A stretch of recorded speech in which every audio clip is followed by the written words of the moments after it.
Hello students, कैसे हैं आप सभी। मैं किशोर सर मोतिहारी वाले आपके समक्ष मैथ्स का क्लास 10th का मैथ्स का पहला चैप्टर रियल नंबर आपको बहुत बेहतरीन ढंग से कोशिश कर रहे हैं आपको समझाने का। आज आप इस चैप्टर में मैथ्स का पर लाइन बाय लाइन या प्रत्येक क्वेश्चन को आप अच्छे से पढ़ेंगे, समझेंगे, देखेंगे और इससे महत्वपूर्ण प्रश्न भी हम आपको और आगे की वीडियो में लेकर आएंगे। चलिए स्टूडेंट्स, शुरू करते हैं चैप्टर 1.1।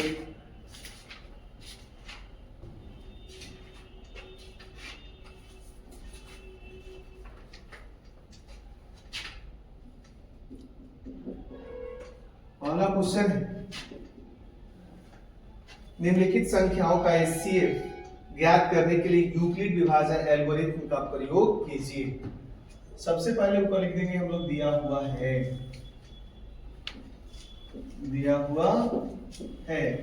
एक नंबर में पहला क्वेश्चन है 135 और 225। इसमें देखिए स्टूडेंट्स, सबसे पहले आपको जानना होगा वास्तविक संख्या क्या है।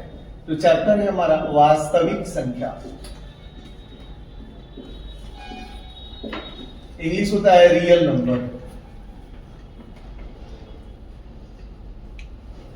तो कहते हैं वैसी संख्या जो परिमेय संख्या और अपरिमेय संख्या से मिलकर बनी होती है, ये हमारी होती है वास्तविक संख्या।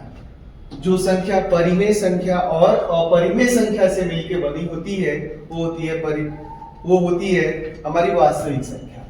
अर्थात आप कह सकते हैं वास्तविक संख्या दो संख्याओं से मिलकर बना होता है, एक परिमेय और दूसरा जो होता है अपरिमेय संख्या।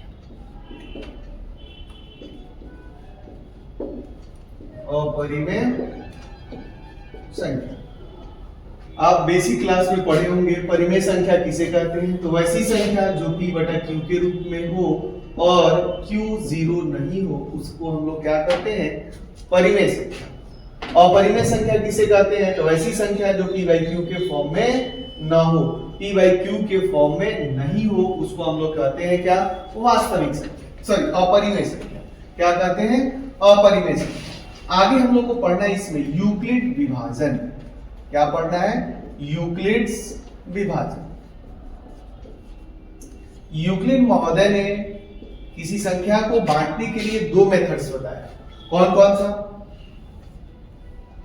एक है यूक्लिड विभाजन एल्गोरिथम। यूक्लिड विभाजन एल्गोरिथम।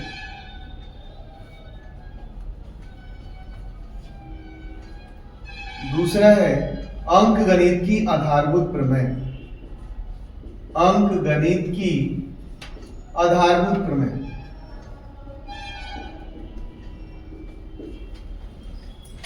अगर किसी बच्चे को पूरे यूनिट्स का ये थ्योरी वगैरह चाहिए तो आप हमें बताएंगे, हम आपको व्हाट्सएप के माध्यम से या जो भी माध्यम होगा हम आपको ये सारी चीज का डिटेल्स आपको दे देंगे।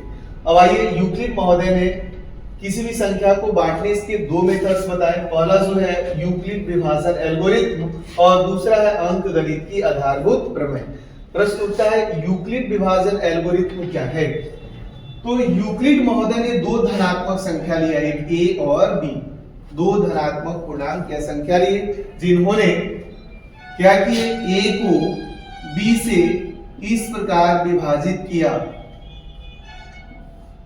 जिसके शेषफल क्या हुए? 8। अर्थात यूक्लिड महोदय ने दो धनात्मक पूर्णांक a को किसी अन्य धनात्मक पूर्णांक b से इस प्रकार विभाजित किया कि शेषफल r प्राप्त हो जो b से छोटा या कम हो। इसी मेथड्स को हम लोग बोलते हैं यूक्लिड विभाजन एल्गोरिथम। अब यूक्लिड विभाजन एल्गोरिथम के अनुसार होता है a = bq + r। a = bq + r, जहां r जो होता है वो 0 के बराबर या b से क्या होना चाहिए? छोटा होना चाहिए। अब a जो होती है ये क्या होती है? बड़ी धनात्मक पूर्णांक होती है। क्या होती है? बड़ी धनात्मक पूर्णांक। और b जो होती है ये छोटी धनात्मक पूर्णांक। ठीक है। Q जो होता है ये हमारा होता है कोसेंट, कोसेंट जिसको हम लोग बोलते हैं भागफल। क्या बोलते हैं? भागफल। और R जो होता है इसको बोलते हैं रिमाइंडर, इसको बोलते हैं शेषफल। तो यूक्लिड महोदय ने दो धनात्मक पूर्णांक a और b को b से इस प्रकार विभाजित किया कि शेषफल r प्राप्त हुआ जो b से छोटा या कम है। इसी को हम लोग क्या बोलते हैं? यूक्लिड विभाजन एल्गोरिथम। दूसरा है अंक गणित की आधारभूत प्रमेय। अब अंक गणित की आधारभूत प्रमेय कहता है कि प्रत्येक भाज्य संख्या को अद्वितीय रूप से, प्रत्येक भाज्य संख्या को अद्वितीय रूप से अभाज्य संख्या के गुणनफल के रूप में, प्रत्येक भाज्य संख्या को अद्वितीय रूप से अभाज्य संख्या के गुणनफल के रूप में लिखना ही, गुणनफल के रूप में लिखना ही अंक गणित की आधारभूत प्रमेय कहलाता है। अंक गणित की आधारभूत प्रमेय कहलाता है। मतलब भाज्य संख्या को यूनिक रूप में अभाज्य संख्या के गुणनफल के रूप में लिख देंगे, वही हमारा क्या कहलाएगा? Fundamental theorem of arithmetic. It means अंक गणित की आधारभूत प्रमेय। अब हमारे डियर स्टूडेंट्स, इसमें एक आपको दिक्कत होता है कि भैया ये एल्गोरिथम होता क्या है? देखो एल्गोरिथम है क्या? खाना वगैरह खाते हैं, चाउमीन वगैरह खाते हैं, तो खाने के मेथड्स को चम्मच, थाली, हमारे बाइट्स क्या करते हैं? आसान करते हैं। उसी प्रकार एल्गोरिथम है। एल्गोरिथम में एक सुपरिभाषित श्रृंखला होती है जो किसी भी प्रकार की समस्या को हल करने की विधि, नियम, प्रोसेस प्रदान करती है कि कैसे आप किसी प्रश्न को बनाएंगे। तो इसमें जो एल्गोरिथम आपको स्टेप बाय स्टेप, नियम बाय नियम, चरण बाय चरण आपको क्या करता है? हेल्प करता है। ये थोड़ी सी रही बेसिक, ठीक है। अब इसकी सहायता से हम लोग आगे प्रश्न की ओर चलते हैं कि कैसे आखिर इस प्रश्न को हम लोग बनाएंगे।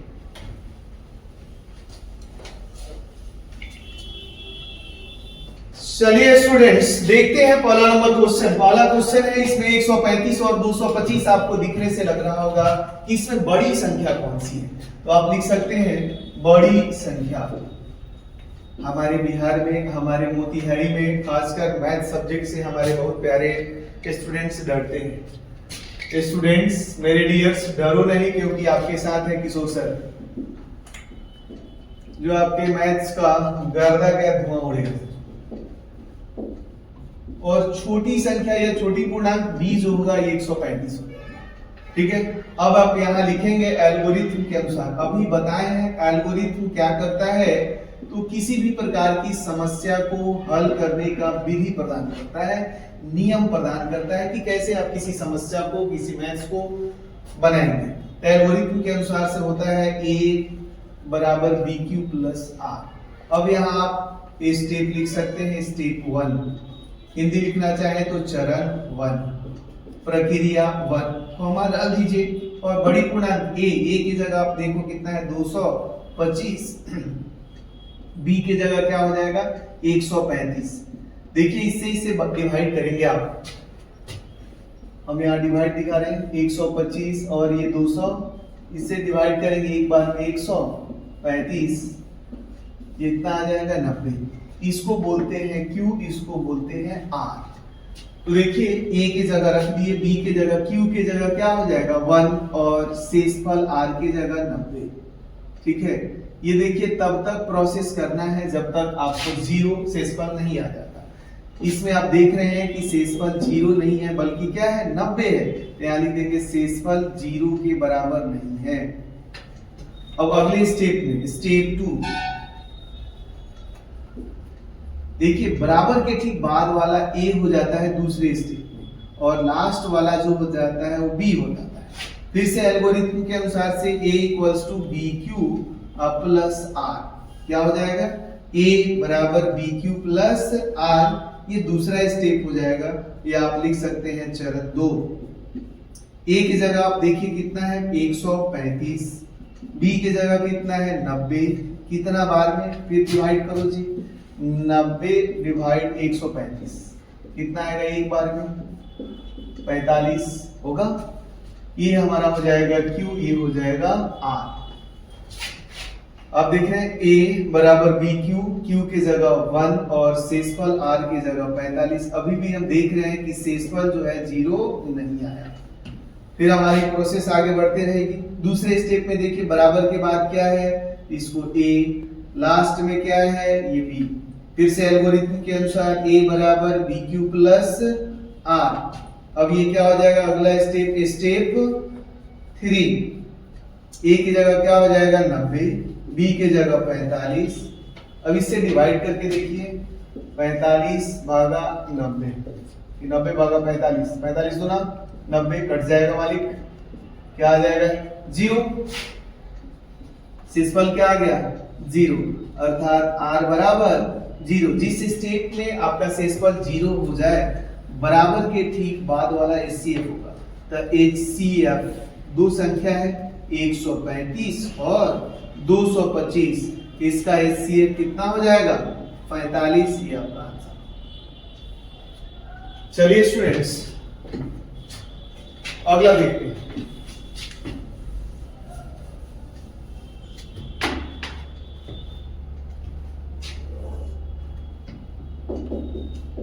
दूसरा 196 और 225, सर 38 220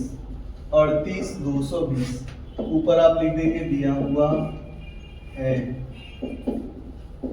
आप देख रहे हैं इसमें बड़ी पूर्णांक अर्थात A बराबर 38 220 और B बराबर हो जाएगा 196। फिर से आप लिखेंगे एल्गोरिथम के अनुसार, एल्गोरिथम के अनुसार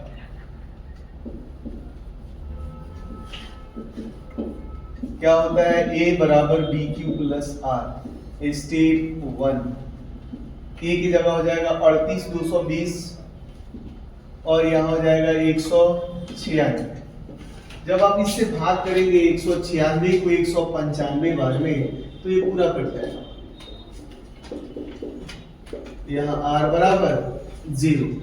देखिए फर्स्ट स्टेप में ही आ गया, तो जिस स्टेप में 0 आ जाता है बराबर के ठीक बाद वाला HCF हो जाएगा। तो HCF ऑफ क्या है 196 और 38 220 इक्वल्स टू 196।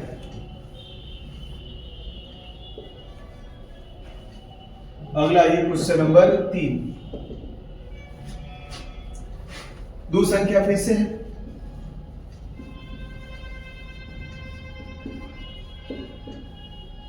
क्या है 867 और 255। आप देख रहे हैं बड़ी संख्या अर्थात A बराबर क्या हो जाएगा 867 और B बराबर हो जाएगा 255। अब आप लिखेंगे एल्गोरिथम के अनुसार, एल्गोरिथम के अनुसार A बराबर बी क्यू प्लस आर। अब स्टेप 1 A की जगह हो जाएगा 867 और B की जगह हो जाएगा 255। भाग करके देखिए कितने बार में कटेगा जी, तो 255 भागा 867 कितना बार में कटेगा 2 3 25 में 75। चलिए 3 बार में इसको करते हैं तो 765, ये हो जाएगा 201। तो क्या हो जाएगा आपका ये 3 प्लस रिमाइंडर क्या हो जाएगा आपका 102। HCF R बराबर नहीं है 0। अब आइए स्टेप 2। स्टेप 2 में देखेंगे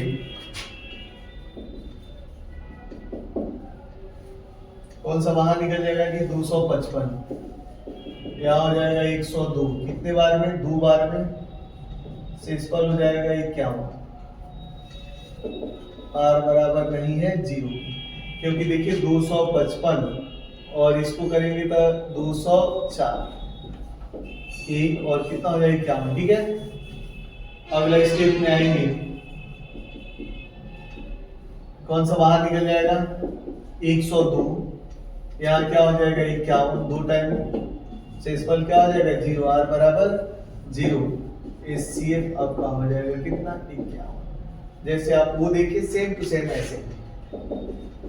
उम्मीद करते हैं ये सब आपका बन जाएगा।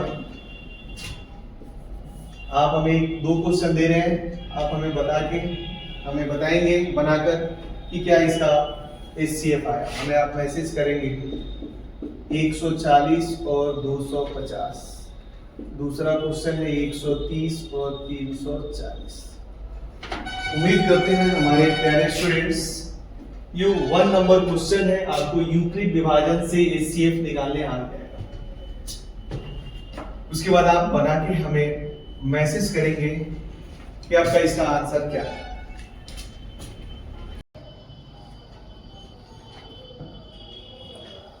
दूसरा नंबर क्वेश्चन है, दर्शाइए कि कोई भी धनात्मक विषम पूर्णांक 6q + 1 या 6q + 3 या 6q + 5 के रूप का होता है, जहां q एक पूर्णांक है। तो आप क्या करेंगे, क्वेश्चन नंबर 2 सबसे ऊपर लिख लेंगे, दिया हुआ है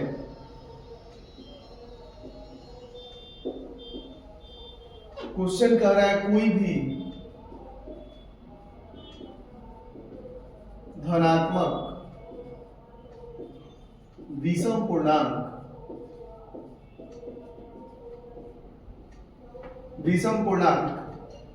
6q + 1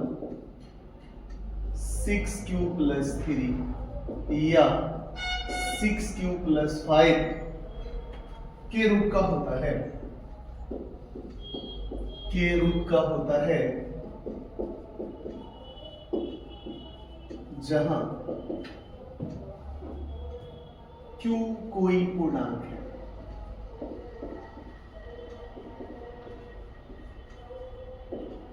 देखिए स्टूडेंट्स, ऐसा कुछ नहीं इस प्रश्न में। यहां सबसे आप पहले देखिए कि कोई भी धनात्मक, कैसा संख्या धनात्मक बताए हैं, यूक्लिड विभाजन में सिर्फ आपको पॉजिटिव इंटीजर्स के बारे में पढ़ना है, धनात्मक संख्या के बारे में पढ़ना है। तो धनात्मक विषम पूर्णांक है 6q + 1। यहाँ देखिए 6, 11, 12 कुछ भी कोई भी डिजिट हो सकता है, उसको आपको टेंशन नहीं लेना।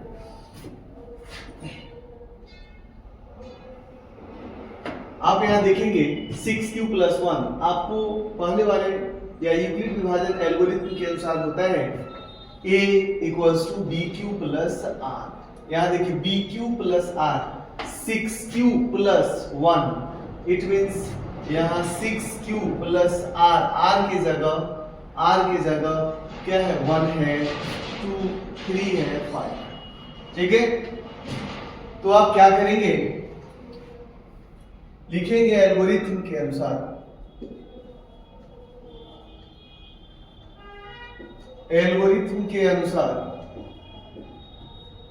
क्या होता है, a = bq + r। अब आप मान लीजिए, माना कि r = 1, 2, 3, 4, 5 कर, क्योंकि हम देख रहे हैं प्रश्न में सबसे बड़ा शेषफल जो यहाँ कितना है 5। ठीक है, अब आइए आप लिखेंगे जब r = 1, फिर ले आएंगे स्टेप 1 से। क्या होता है, a = bq + r। अब इससे स्टेप 1 में आप स्टेप 1 में क्या करेंगे, 6q + r। a = bq + r के बदले क्या लिख देंगे 6q, और r की जगह कितना है यहाँ 1। अब 1 आप बताइए सम है कि विषम है, तो आप देखेंगे कि ये 2 से कटने वाला नहीं है, इसलिए यह एक क्या है, विषम पूर्णांक। क्या है, विषम पूर्णांक। समीकरण 1। फिर लिखेंगे जब r = 2 तो स्टेप 2 क्या हो जाएगा 6q प्लस r अर्थात 6q और r की जगह 2। अब आप बताइए 2 से कट जाएगा, तो वैसी संख्या जो 2 से विभाजित हो उसको सम, जो 2 से विभाजित नहीं हो उसे क्या कहते हैं विषम। तो यह एक क्या हो जाएगा समपूर्णांक, समपूर्णांक होगा ये समीकरण 2। अब आइए जब r बराबर 3 तो क्या हो जाएगा स्टेप 3 बराबर क्या हो जाएगा 6q प्लस r अर्थात 6q और r की जगह 3। आपको पता है 3 यह क्या है विषम पूर्णांक है, तो यह विषम पूर्णांक है समीकरण 3। फिर अब क्या लेंगे जब r बराबर 4 तो ये स्टेप क्या हो जाएगा 4 6q plus r 6q r के बदले क्या हो जाएगा 4 बताइए क्या है, तो यह एक समपूर्णांक है, 2 से कट जाएगा 4, समपूर्णांक है समीकरण 4। फिर लिखेंगे जब r बराबर 5 तो ये स्टेप क्या हो जाएगा 5, ये हो जाएगा 6q plus r 6q r की जगह 5 हो जाएगा, 5 क्या होगा यार एक विषम पूर्णांक।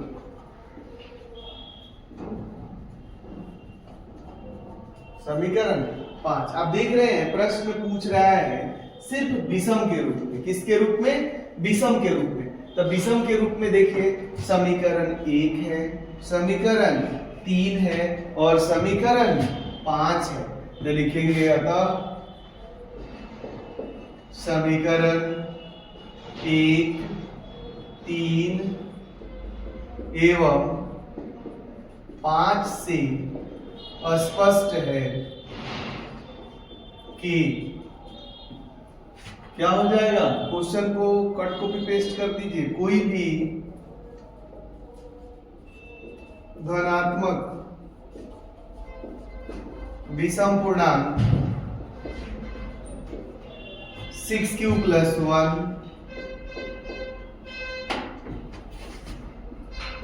6q प्लस 3 या 6q प्लस 5 के रूप का होता है। ये आपका आंसर, ठीक है। चलिए 3 नंबर जो क्वेश्चन है, कह रहा है किसी परेड में 616 सदस्यों वाली एक सेना की टुकड़ी को 32 सदस्यों वाली एक आर्मी बैंड के पीछे मार्च कराना है। दोनों समूहों को समान संख्या वाले स्तंभों में मार्च कराना है, तो अधिकतम स्तंभ की संख्या क्या होगी। जब भी किसी प्रश्न में अधिकतम क्या रहे, किसी प्रश्न में अधिकतम बड़ी से बड़ी महत्तम, तो आप क्या निकालेंगे HCF, क्या निकालेंगे HCF। यदि किसी प्रश्न में अधिकतम बड़ी से बड़ी महत्तम अगर है तो आप क्या निकालेंगे HCF। अब यहां देखिए दिया हुआ है किसी परेड में 616 सदस्यों वाली, अर्थात परेड में सदस्यों की संख्या, परेड में सदस्यों की संख्या कितनी है, सदस्यों की संख्या 616। अब कह रहा है आर्मी बैंड की टुकड़ियों की संख्या, अर्थात आर्मी बैंड के टुकड़ी वाले सदस्यों की संख्या।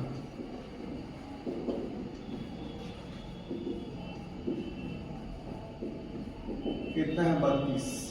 पूछ रहे अधिकतम स्तंभ क्या होगी, यहां लिखेंगे स्तंभों की अधिकतम संख्या, अधिकतम संख्या बराबर वर्ग। ठीक है, यहां लिखेंगे प्रश्न से यूक्लिड विभाजन एल्गोरिथ्म के अनुसार। ठीक है, आपको पता है a equals to B Q plus R होता है। अब इस दोनों में देखें, परेड वाली सदस्यों की संख्या और आर्मी बैंड वाले सदस्यों की संख्या में सबसे बड़ी संख्या कौन सी है? तो 616।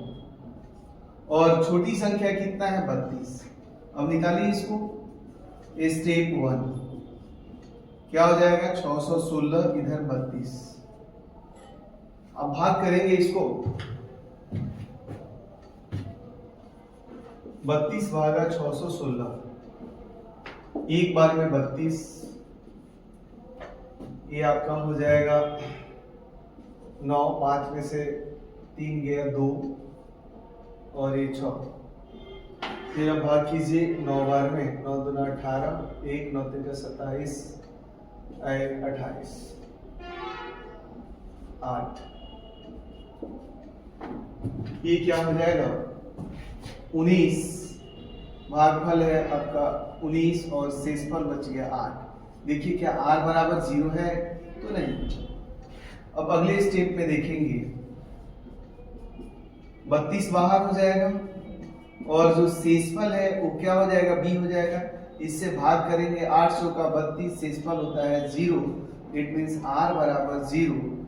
तो HCF जो होगा, HCF इसका 616 और 32 का, ये आपका हो जाएगा 8 बराबर के ठीक बाद। अब लिखेंगे इसलिए अधिकतम स्तंभों की संख्या, अधिकतम स्तंभों की संख्या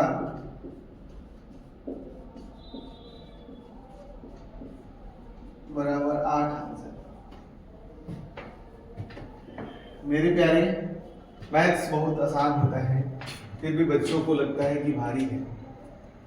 चलिए अगला क्वेश्चन देखते हैं।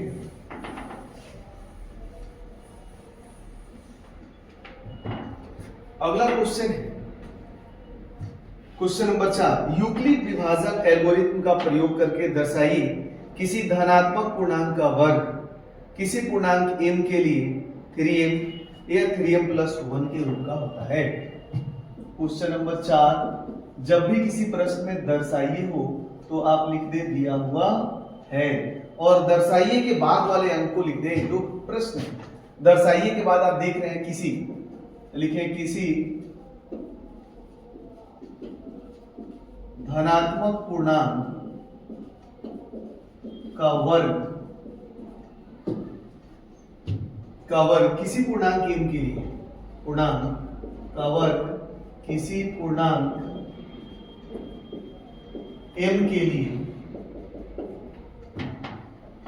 क्या होता है? 3m, 3m प्लस 1 के रूप का होता है, के रूप का होता है। चलिए करें, यूक्लिड विभाजन प्रयोग करके दर्शाइए कि किसी भी धनात्मक पूर्णांक का वर्ग किसी पूर्णांक m के लिए 3m प्लस 1 के रूप का होता है।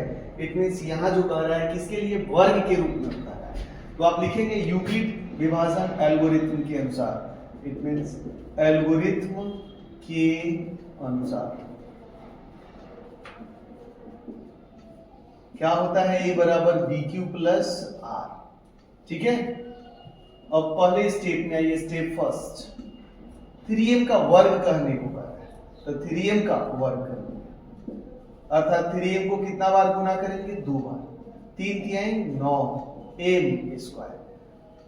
मेरे प्यारे, जब भी किसी प्रश्न में 3m 5m 6m जो अंक के रूप में रिवीजन करने को कहे, जो जिस अंक के रूप में दिखाने को कहे, उस अंक से आप क्या करेंगे? कॉमन करेंगे। 3 के रूप में कह रहा है, 3 कॉमन कर दीजिए, तो 3 तिहाई 9 3m स्क्वायर। अब ब्रैकेट में जो भी है कह रहा है किस पूर्णांक के लिए मानना है? m के लिए, तो लिखेंगे यहाँ m एक पूर्णांक ठीक है, तो ये क्या हो जाएगा 3 गुना इस ब्रैकेट में जो भी है उसको क्या मान लिए m, अर्थात क्या हो जाएगा 3m, समीकरण फर्स्ट। अब आइए स्टेप 2, कह रहा है 3m + 1 का वर्ग करने को। आप देख रहे हैं थोड़ा सा हम इसको तोड़ देते हैं, इसको मान लेते हैं a बराबर 3m और b बराबर 1। आप देखिए a + b का होल स्क्वायर, आपको पता है a + b का होल स्क्वायर होता है a² + 2ab + b का स्क्वायर। अब देखिए a की जगह क्या है 3m, तो 3m का स्क्वायर प्लस 2 a की जगह 3m और b की जगह 1 + 1 का स्क्वायर। अब इसको दो बार गुना करेंगे तो 9m² प्लस 3 गुना 6m + 1। अभी हम बताए हैं जिस रूप में आपको दर्शाने को कहे उस अंक को कॉमन कर लेना। अब इसमें देखिए दोनों में m है तो m को एक साथ रख देते हैं, 9m² + 6m ब्रैकेट में इसको रख दिए और इसको बाहर कर दिए 1। अब प्रश्न में कह रहा है 3 के रूप में दिखा रहा है तो 3 कॉमन कर लीजिए, 3 से भाग करेंगे क्या हो जाएगा 3m², 3 दूना 6m + 1। अब देखिए 3 इस टोटल को क्या मान लेते हैं m + 1, अर्थात 3m + 1, समीकरण 2। अब देखिए यही दोनों के रूप में दिखाने को कह रहा है। अब यहां लिखेंगे अतः समीकरण 1 एवं 2 से अस्पष्ट है कि क्या स्पष्ट है, तो क्वेश्चन को लिख देंगे किसी धनात्मक पूर्णांक का वर्ग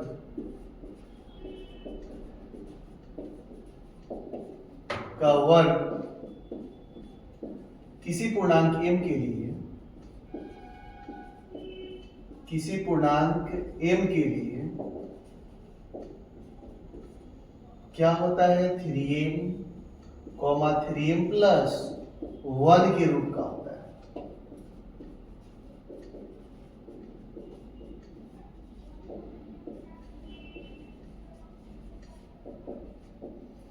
उम्मीद करते हैं मेरे प्यारे आपको समझ में आया होगा।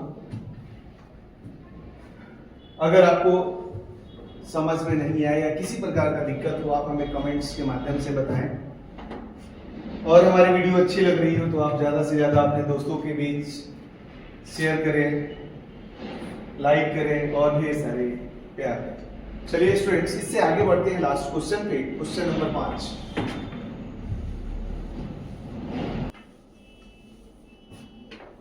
चलिए लास्ट जो क्वेश्चन है क्वेश्चन नंबर 5 कह रहा है कि दर्शाइए, यूक्लिड विभाजन एल्गोरिथ्म का प्रयोग करके दर्शाइए किसी धनात्मक पूर्णांक का घन। इससे पहले वाले प्रश्न में वर्ग था और इस वाले प्रश्न में क्या है घन है। तो लिखेंगे क्वेश्चन नंबर 5 क्या है, किसी धनात्मक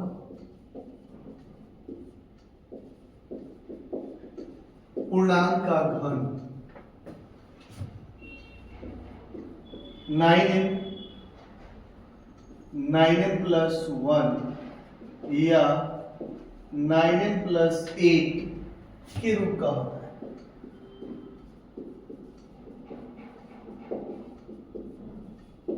+8 के रूप का होता है। अब देखिए पहले वाले में, इससे पहले वाले प्रश्न में आप वर्ग था, अंक छोटी थी तो आराम से आप वर्ग कर सकते हैं। 9 को 3 बार आगे आप और वर्ग करेंगे, घन करेंगे तो आपको थोड़ी सी परेशानी हो सकती है। तो हम लोग क्या करते हैं, इसको थोड़ा सा तोड़ लेते हैं। यहां लिखेंगे एल्गोरिथ्म के अनुसार,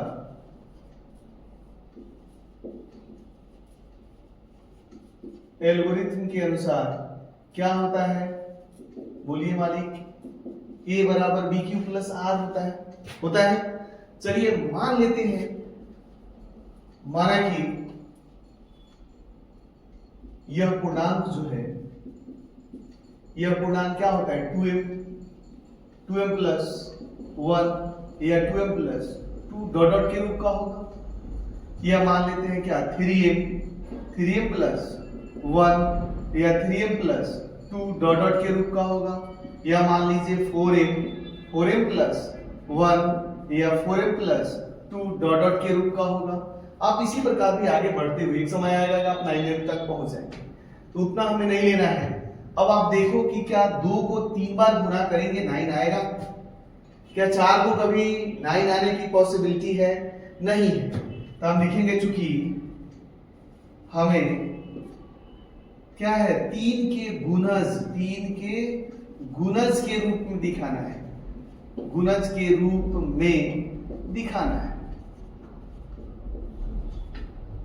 इसलिए हम क्या लेंगे 3m प्लस 1 या 3m प्लस 2 को लेंगे।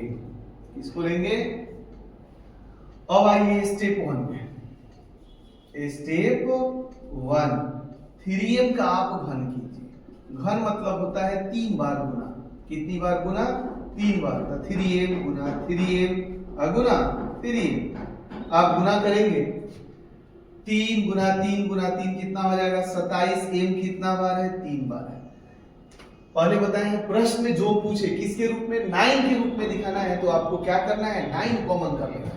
क्या करना है? 9 कॉमन कर लीजिएगा। 9 से कितना बार में? 3 बार में।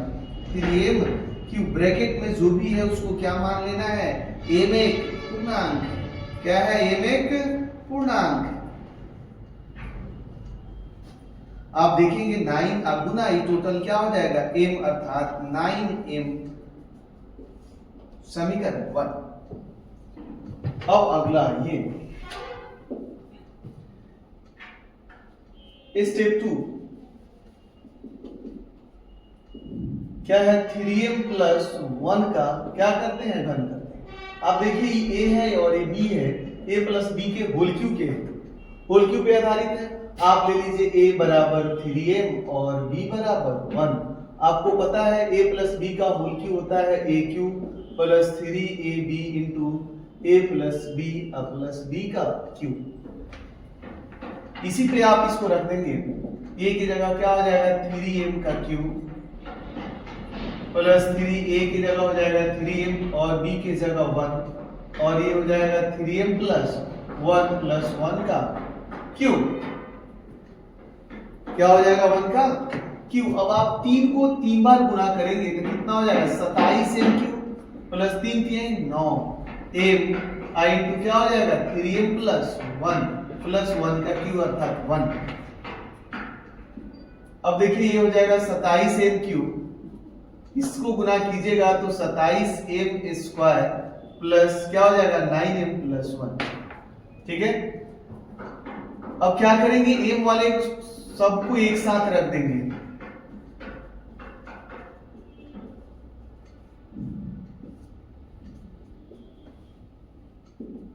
देखिए 9 कॉमन कर लेंगे तो 9 तिरका 27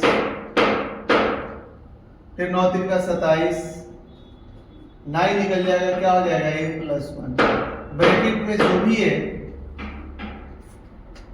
देखिए मेरे प्यारे हम लोग यहाँ रेट पे हैं और थोड़ी बहुत ऑब्स्टेकल आती है साउंड का। थोड़ा सा मेरे प्यारे एडजस्ट कर लेंगे क्योंकि अभी हमारी उस तरह से नहीं है कि मैं सब कुछ अपना कर दूं। फिर आगे आप थोड़ा सा मैनेज कर लीजिए। ये क्या मान लेंगे? m एक पूर्णांक है। m एक पूर्णांक है तो क्या हो जाएगा? 9 इस टोटल के बदले क्या मान लिए? m प्लस 1 अर्थात ये क्या हो जाएगा? 9m प्लस 1 समीकरण 2।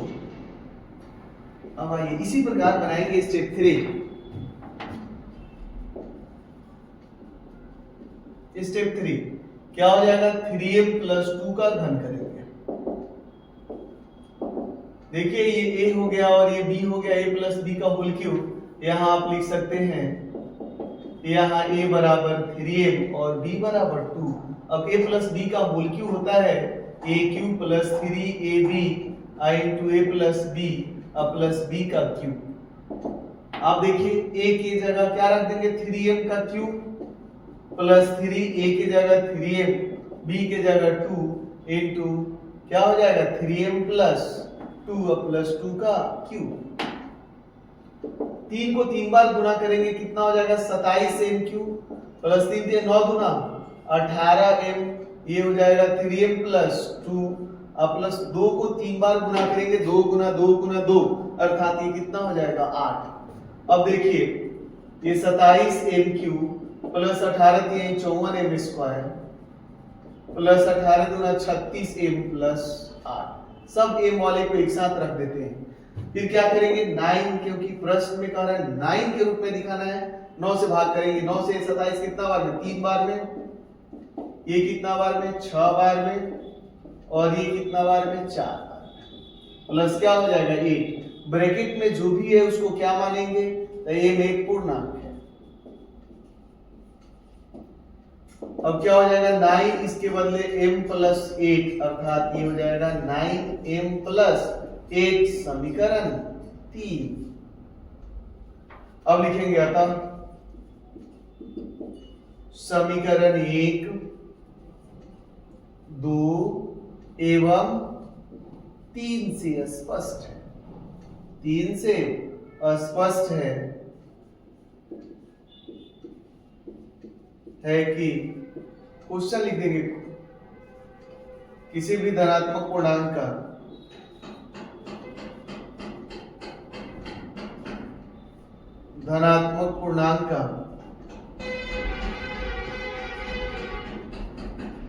घन 9m प्लस 1 या 9m प्लस 8 के रूप का होता है।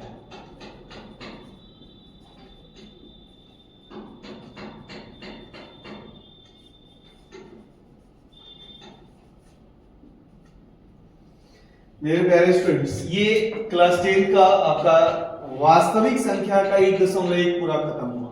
ठीक है मेरे प्यारे, फिर मिलते हैं आपको अगले वीडियो में। जय हिंद, गुड बाय।